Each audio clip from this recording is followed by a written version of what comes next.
ಸಾಗರ ಶಾಸಕ ಗೋಪಾಲಕೃಷ್ಣ ಬೇಳೂರು ಅವರ ಆಪ್ತ ಸಹಾಯಕ ಶ್ರೀನಿವಾಸ್ ಅವರು ಶಾಸಕರ ಅನುಪಸ್ಥಿತಿಯಲ್ಲಿ ತಾಲೂಕು ಮಟ್ಟದ ಅಧಿಕಾರಿಗಳ ಸಭೆ ನಡೆಸಿ ಆಡಳಿತಾತ್ಮಕ ಸೂಚನೆ ನೀಡಲು ಕಾನೂನಿನಲ್ಲಿ ಅವಕಾಶ ಇದೆಯಾ ಎಂದು ಜಿಲ್ಲಾಧಿಕಾರಿಗಳು ಸ್ಪಷ್ಟಪಡಿಸಬೇಕು ಎಂದು ತಾಲೂಕು ಪಂಚಾಯಿತಿ ಮಾಜಿ ಅಧ್ಯಕ್ಷ ಜಿಲ್ಲಾಧೀಶ ಸಮಿತಿ ಹಾಲಿ ಸದಸ್ಯ ಮಲ್ಲಿಕಾರ್ಜುನ ಹಕ್ರೆ ಆಗ್ರಹಿಸಿದ್ದಾರೆ.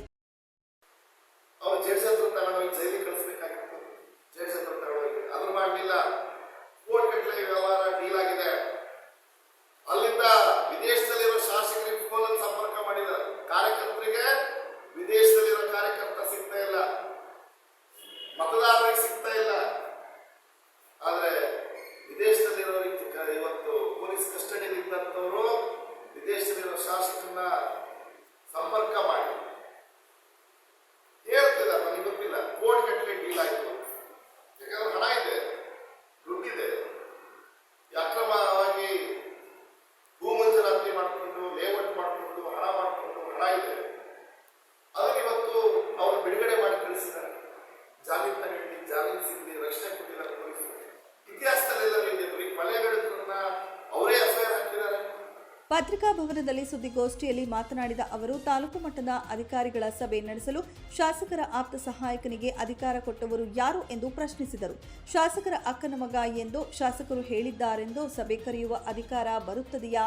ಇಂತಹ ಕಾನೂನು ಬಾಹಿರ ಸಭೆ ನಡೆಸಿರುವ ಶಾಸಕರ ಆಪ್ತ ಸಹಾಯಕ ಕೆಎಸ್ಆರ್ಟಿಸಿ ನೌಕರನಾಗಿದ್ದು ತಾಲೂಕು ಮಟ್ಟದ ಅಧಿಕಾರಿಗಳ ಸಭೆ ಕರೆದು ಸಲಹೆ ಸೂಚನೆ ನೀಡಿರುವುದು ಅಧಿಕಾರ ದುರುಪಯೋಗದ ಅಪರಾಧವಾಗಿದ್ದು ತಕ್ಷಣ ಜಿಲ್ಲಾಧಿಕಾರಿಗಳಿಗೆ ತಾಕತ್ತು ಇದ್ರೆ ಕ್ರಮ ಕೈಗೊಳ್ಳಬೇಕು ಎಂದು ಒತ್ತಾಯಿಸಿದರು. ಅತಿವೃಷ್ಟಿ ಸಂದರ್ಭದಲ್ಲಿ ಉಪವಿಭಾಗಾಧಿಕಾರಿ, ತಹಶೀಲ್ದಾರ್, ತಾಲೂಕು ಪಂಚಾಯಿತಿ ಕಾರ್ಯನಿರ್ವಾಹಕ ಅಧಿಕಾರಿಗಳು ಸೇರಿದಂತೆ ಹಿರಿಯ ಅಧಿಕಾರಿಗಳು ಶಾಸಕರು ಇಲ್ಲದೆ ಇದ್ದಾಗ ಸಭೆ ಕರೆಯಬಹುದು. ಆದರೆ ಶಾಸಕರ ಆಪ್ತ ಕಾರ್ಯದರ್ಶಿಯೊಬ್ಬ ಸಭೆ ಕರೆದು ಅಧಿಕಾರಿಗಳಿಗೆ ಸೂಚನೆ ನೀಡಿದ್ದು ರಾಜ್ಯದಲ್ಲಿಯೇ ಮೊದಲು ಎಂದು ದೂರಿದರು.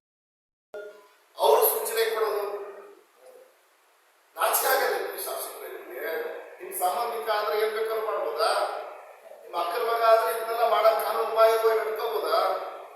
ಜಿಲ್ಲಾಧಿಕಾರಿಗಳು ಪತ್ರಿಕೆಯನ್ನ ನೋಡಿದ್ರೆ, ಓದಿದ್ರೆ, ಇದನ್ನಾದ್ರೂ ನಾಳೆ ಗಮನಿಸಿದ್ರೆ ಅವನ್ನ ಕ್ರಮ ತಗೊಳ್ಳಿ, ನೋಟಿಸ್ ಜಾರಿ ಮಾಡಿ ಅವ್ರ ಕ್ರಮ ತಗೊಳ್ಳಿ. ಆ ಧೈರ್ಯ ಆಡಳಿತ ಪಕ್ಷದ ಆಪ್ತ ಸಹಾಯಕರ ಮೇಲೆ IAS ಜಿಲ್ಲಾಧಿಕಾರಿಗಳಿಗೆ ಸಾಮರ್ಥ್ಯ ಇದೆಯಾ, ಶಕ್ತಿ ಇದೆಯಾ? ಆದರೆ ಇದು ಕಾನೂನು ಬಾಹಿರ ಅಧಿಕಾರ ದುರುಪಯೋಗ. ಸಾಗರ ಪ್ರವಾಸಿ ಮಂದಿರ ಶಾಸಕರ ವಸೂಲಿ ಅಡ್ಡಿಯಾಗಿದೆ. ಅಧಿಕಾರಿಗಳ ಸಭೆ ಕರೆಯಲು ತಾಲೂಕು ಪಂಚಾಯಿತಿ ಸಭಾಂಗಣ ವಿರುದ್ಧ ಪ್ರವಾಸಿ ಮಂದಿರ ಬಳಕೆಯಾಗುತ್ತಿರುವುದು ಯಾಕೆ? ಶಿವಮೊಗ್ಗದಲ್ಲಿ ಅಧಿಕಾರಿಗಳು ಜಿಲ್ಲಾ ಪಂಚಾಯಿತಿ ಸಿಒ ಅವರು ಪ್ರವಾಸಿ ಮಂದಿರದಲ್ಲಿ ಸಭೆ ಕರೆಯುತ್ತಾರಾ ನೋಡಲಿ. ಸಾಗರದಲ್ಲಿ ಮಾತ್ರ ಯಾಕೆ ಪ್ರವಾಸಿ ಮಂದಿರದಲ್ಲಿ ಅಧಿಕಾರಿಗಳ ಸಭೆ ನಡೆಯುತ್ತಿದೆ ಎಂದು ಪ್ರಶ್ನಿಸಿದರು. ಈ ಸಂದರ್ಭದಲ್ಲಿ ಬಿಜೆಪಿ ಗ್ರಾಮಾಂತರ ಮಂಡಲ ಅಧ್ಯಕ್ಷ ದೇವೇಂದ್ರಪ್ಪ ಮಾತನಾಡಿದರು.